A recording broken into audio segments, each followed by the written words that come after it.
Welcome back to the Ultimate Combat Radio Show. We are live at the Ultimate Combat Training Center out in Draper. Come out and say hi to us. We're lonely out here, right, Kiser? We are lonely, man. Come out here and check out the Aztec Highway, little cage out here. There's so many cool things. I see some Fight Core stuff right there in front of me. That's right. Fight Core at the satellite location of the Aztec Highway here. And this segment is brought to you by Beehive Bail Bonds.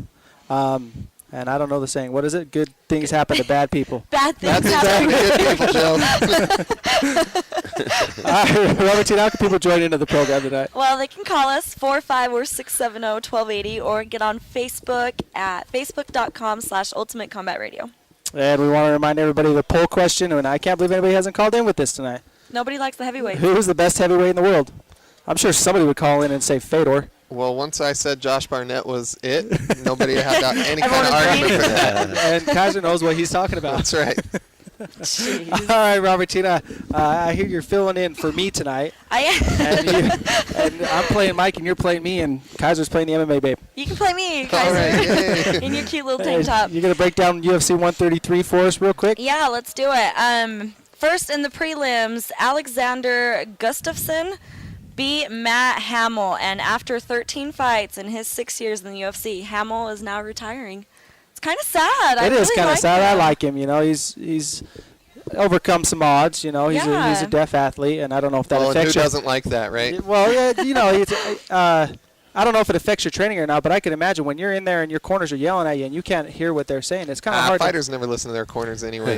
No doubt. When you were in my corner, I listened to everything you had to say for all 1 minute. What did Matt Hamill say about retiring? Did he give a reason? He's the only reason he took this last fight was because his he said the main reason was his daughter told him to give it one last shot, and so he did. He was ready to not even take this fight. He says but his little girl told him, "Daddy, do it again." And, you know, a little girl bats her little eyelashes at you and you do whatever she wants. He said that he just doesn't have it in him anymore. Just doesn't have the fire. Doesn't want to do it anymore. Well, and he'll be fine. I mean, he's got a gym in New York. He's, I think he owns a sports bar now. He opened up a sports bar, so I think he'll be just fine. And they're doing a movie based on his life too. Oh yeah, and he's got a movie coming out about him. A documentary or something coming out soon. So he'll be all right. All right. And then on the main card, Rory McDonald defeated Mike Pyle first round, which is sad because I like Mike Pyle. Konstantinos Philippou, I don't know if I said that right, defeated Jorge Rivera. Oh, and what a snooze fest that was. That was supposed to be the fight of the night. Oh, yeah? Both these guys are bombers, and they came out and hugged each other the whole time. It was very disappointing. And Jorge Rivera said he was going to retire after this fight because he's getting old, and now he's not going to retire, but I think he should. It's about time, buddy.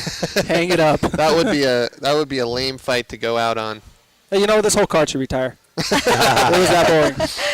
Really? The whole card? That was a very good Mike Stidham impression there, Joe. I'm doing my best. Mike would be proud of me. Okay, and then we've got Brian Ebersol defeated Dennis Hallman. But hold on. That had a lot of talk about it because Dennis Hallman actually won something, right? He did. Him and his so-called shorts put him on the list of the 10 worst looks in sports history. Wait a minute. Shorts? Are those shorts? Oh, my God. His little bikini put him on the list. Should we go over the list now? It was a couple threads away from being a G-string. No, and I believe it actually stuff happened that they had to black out. Things came out that shouldn't have come out. Yeah, they couldn't. Dana White was pretty upset about it because he said that, you know, he's trying to work with all these TV deals right now and all these TV execs there, and then he has a guy out there in his underwear. It wasn't good for anybody. Dana White gave, what was the? Brian. He gave Brian Ebersol a bonus for getting those shorts. Getting him off TV Getting him off faster. TV fast enough. So he got a bonus for it. He gave him a $70,000 bonus for getting Dennis Hallman off TV fast. Oh my gosh, that's awesome. So let's run down that top 10. All right, let me give you the top 10 before we finish out that card. So, and it's no order, no particular order. Top 10 worst dressed athletes. Looks in sports history. Oh, here we go. So we got Dennis Hallman in his cute little bikini. John Daly's pants. Who's John Daly? John Daly is a golfer who wears just amazing pants. Tim, do you know this guy? Anybody know? It's just in general, golfing in general over the last. You know I what? It should be I general. don't watch a lot of golfing, and I was flipping through the other day, and the guy had like fluorescent orange on. I thought he was going to go hunting. It should be when he just golf in general, golf clothing in Okay, general. I take it back. All golfers. Yeah. And then we've got soccer collars. The Australian women's basketball team. The whole team? Yeah, just the whole team. The White Sox in dark shorts. The Williams sisters. Now, Kiser, are you familiar with the Williams sisters? I only recognize Dennis Hallman so far on this list. All right, The well, Williams sisters, to be bad, I don't know if they could fit into regular clothes. If you ever see the size of those girls, I think we could There's- definitely looks cross like- them over. they look into like the Michael MMA. Jordan. Delicious. Yeah, that's for sure. and then we've got Jorge Campo, who is a Best beard soccer in baseball. player. No. no. Dang it. You're jumping the Missed gun my here. mark. Then we've got Brian Wilson at the ESPYs. Oh my God. So I Best don't know beard in if baseball. anybody saw that. He had a fabulous outfit on. Will, what was he wearing? He was wearing a spandex suit, you know, like not a leotard, but like a one-piece wrestling uniform. He had one of those on, but it was actually a suit, and he had the most awesome beard in the world. Brian Wilson's one of the funniest characters in baseball and in pro sports in general. Does he belong on this top 10 list for worst dress sports moments or whatever? I can't say it was one of the worst dress moments. I think it's more funny. He's just a jokester. So I'm gonna have to say one of the most shockingly dressed moments, maybe along with Dennis Rodman's wedding dress. But I wouldn't say it was the worst. Hold on. Let's keep going on the list. We've got the European hockey billboards, and I think number 1, Dennis Rodman. There you go. We broke it down. Apparently that's much more interesting than the fight itself on that card. But All right, what else have we got? What so happened? then we've got Vitor Belfort beat Yoshihiro Akiyama. And I had this for fight of the night, and I called first round TKO, I believe. Yeah. Well, you were dead right, Joe. Congratulations. And just like Josh Barnett. Yes. And then we had Rashad. I am so excited for this. Rashad Evans beat Tito Ortiz, and I cannot be happier. Does Tito need to retire, Kiser?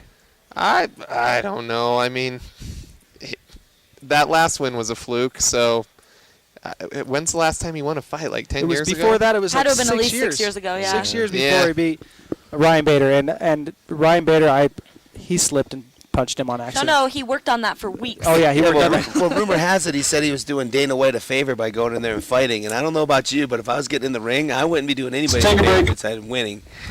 Yeah, and I just think it's time to hang it up, man.